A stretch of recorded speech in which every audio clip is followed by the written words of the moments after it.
Hi, my name is Nick and I'm the plant doctor at the Pyramid Way Moana Nursery. And today I'm going to talk to you about the Dura Heat River Birch, also known as Betula nigra.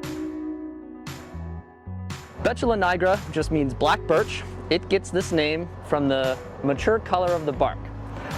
You'll also notice on the bark it has this cinnamon to salmon flakiness. This is one of the unique features of the birch trees. They're very well known for it. They also have an excellent yellow fall color.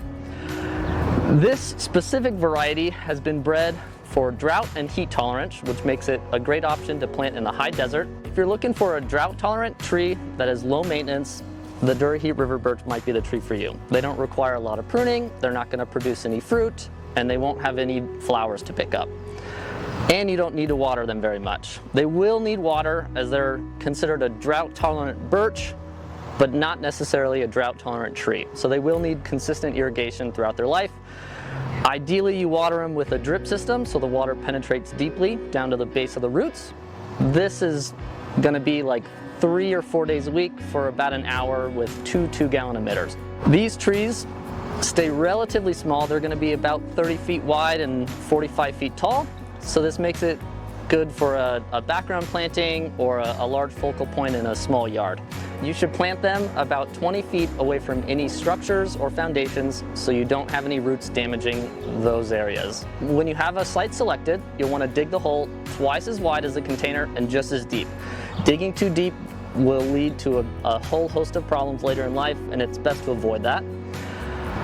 Then you'll want to take out the soil and mix in 30% of a soil amendment. If you have clay soils, ideally something with a lot of bark like our soil building conditioner. If you have a lot of sandy soils, something with high organic matter like a planting mix is going to be fine.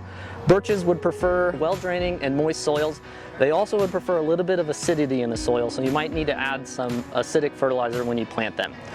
A common issue that we see with birches, especially in high pH soils like we have here, is iron deficiencies. So that's why you need to add some acidity to the soil. The symptoms of iron deficiency are, it's called chlorosis. You'll see yellowing in the veins or interveinal parts of the leaf. If you have a birch and you already see these symptoms, it might be a good idea to add some acidic fertilizer into your soil. The reason why these are different from any regular birch is because they're more heat tolerant and they're more drought tolerant. Birches are notoriously thirsty trees, so they ideally would be planted next to a river. Hence, this is called the river birch. But this one does not need to be planted next to a water source. Just normal irrigation is going to be fine. Birch trees are typically understory trees, so they're going to want a little bit of protection. This one can tolerate full sun. It would prefer a little bit of protection in the heat of the summer, but it's not necessary.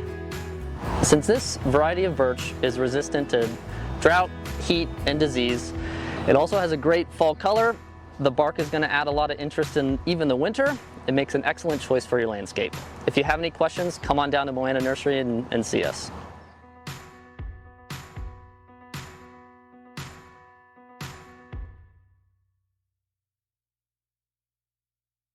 Hi.